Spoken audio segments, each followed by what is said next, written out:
Oi gente, eu sou a Júlia, matemaníaca, e hoje estamos aqui com a Camila Chuti. E ela vai contar um pouquinho pra gente sobre a carreira de Ciências da Computação. Então, se você ficou curioso, é só continuar assistindo ao vídeo.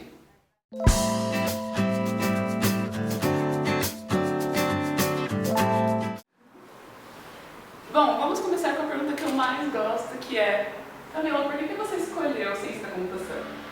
Eu acabei indo para a área de tecnologia.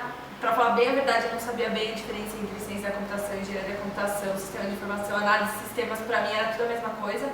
Mas meu pai era programador e eu achava o máximo ele acordar de madrugada, digitar código pelo telefone, que era meio maluco, assim, para uma criança de 8 anos, imagina, a Camilinha de 8 anos, escutando o pai digitar código COBOL pelo telefone, era tipo uma língua misteriosa, chiquérrima, que eu precisava falar, assim. E foi aí eu entrei na faculdade, então descobri um pouco da diferença, mas ainda entrei na faculdade muito sem saber, então acho que pode ser de ótima ajuda para quem está vendo o vídeo pensar um pouco na diferença dessas carreiras. Então, ciência da computação, ela é mais focada em programação, então tem uma carga de matemática, lógica, muito maior. Já a engenharia da computação, isso, claro, varia de universidade para universidade e tal, mas em engenharia da computação está muito mais ligada à máquina, à hardware, né? E já a análise de sistema de informação varia pra caramba, tem várias faculdades, várias opções, mas a maioria deles gira em torno de fazer essa interface entre o programador e o cliente. Então é um cara que sabe de tecnologia, sabe até programar, mas que conversa muito mais com o cliente, ele tem matéria de administração, tem umas outras matérias, assim. Na ciência da computação é bem focado em matemática, em lógica, em programação mesmo. Legal, eu não sabia que você tinha essa história com o seu pai. E como que foi a sua parte da graduação? Como são as matérias? Fácil não é não, assim, não dá pra falar que é fácil, mas eu acho que com dedicação é tranquilo, assim, todo mundo fala que é meio impossível se formar no período ideal, e eu fiz de tudo pra me formar no período ideal. Na minha época, no finalzinho, eu tinha acabado de ficar famoso Ciências Sem Fronteiras, por exemplo, e foi uma decisão calculada, assim, eu não vou para Ciências Sem Fronteiras porque eu vou atrasar o curso, eu quero acabar a faculdade relativamente rápido para ir depois fazer um estágio, enfim, fazer alguma coisa fora. E aí foi uma decisão totalmente pensada, assim, não vou aplicar, sobre você mesmo. Focada em eu quero acabar a minha graduação rápido. Eu sempre tive muita vontade de morar fora, mas eu não vi, durante a graduação eu não queria quebrar, assim, porque é um ritmo de estudo bem pesado e eu tinha essa sensação de que se eu fosse, eu ia ver um mundo lindo, incrível lá fora, e a hora que eu voltasse eu ia tipo, eu tenho que voltar a fazer álgebra linear, sei lá, sabe? Foi uma decisão calculada. Então as matérias da graduação giram muito em torno de matemática, então álgebra, cálculo, tem física, aqui no caso do IME, né? Mas tem física na maioria dos lugares e bastante lógica, programação, assim, é bem legal. Bacana. E quais são as áreas de atuação? Todas do mundo, assim, eu brinco que é uma carreira bem coringa e que você vira meio especialista em várias coisas. Então, por exemplo, quando você está num projeto, sei lá, estou num projeto de resíduos, de manejo de resíduo, e você acaba virando um pouco especialista, tipo, eu tô incinerador, guarda para combustão, você acaba virando um pouco especialista porque para conseguir fazer um sistema que automatize aquele processo, você tem que entender um pouquinho. Exato, então... E na faculdade eu já escutei muitas vezes falar sobre maratona de programação, como isso funciona? Tem a maratona de programação, é incrível, assim, eu tenho um trio da minha turma acabou saindo, foram pro Mundial, viajaram pra... Acho que a última foi Istambul, Marrocos, tipo, chiquérrimo, muito legal mesmo. Então tem bastante incentivo, mas eu acho que agora o que está na moda e que tem um monte são esses hackathons. Então grandes empresas abrem alguns dados deles e falam assim, tipo, cara, vem inovar aqui comigo. E aí tem uns prêmios super legais, assim, o último da Natura, eles fizeram em parceria com o Media Lab do MIT, por exemplo, e aí quem ganhasse ia passar um ano no MIT, tipo, algumas coisas muito... Exato! Então tem umas coisas muito legais, então você aprende muito daquela empresa e a empresa recebe em troca um monte de ideia sensacional. Então tá bem famosa essa onda, assim, de hackathons, que não tem nada a ver com a maratona, mas tem a ver com a maratona porque é um longo período de dedicação curto. Então são tipo 54 horas seguidas. Nossa. Mas é um espaço curto se você for pensar, né? 50 horas, mas é bem legal, assim, é uma experiência que todo mundo tem que passar na vida, assim, virar à noite, em prol de um projeto, é muito bacana. Você também tem um blog, né?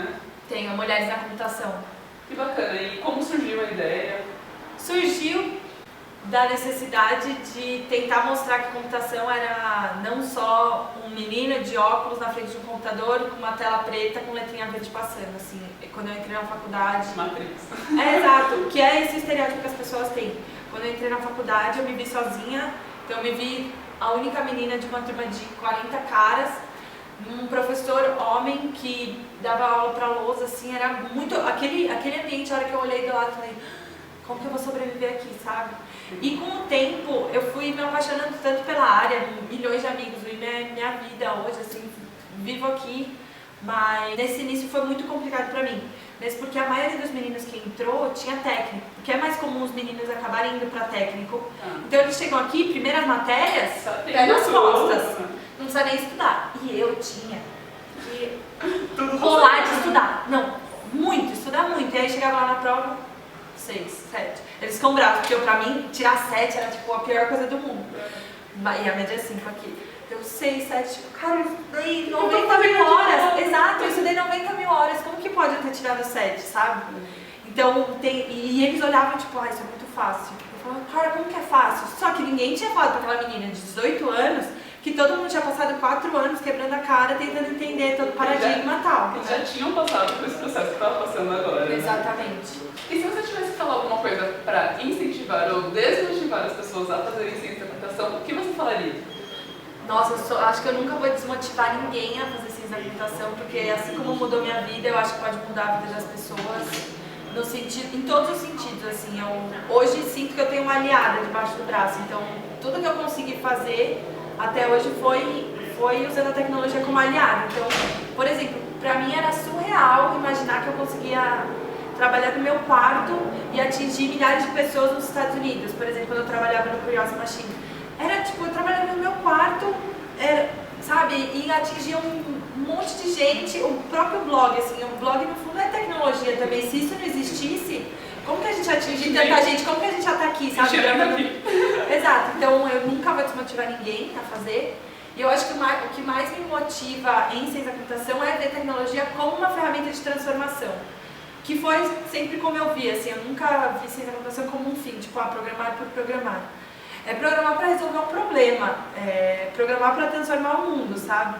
E tirar uma coisa que sempre me fascinou muito, era como que eu tenho uma ideia que está só na minha cabeça, que é uma ideia.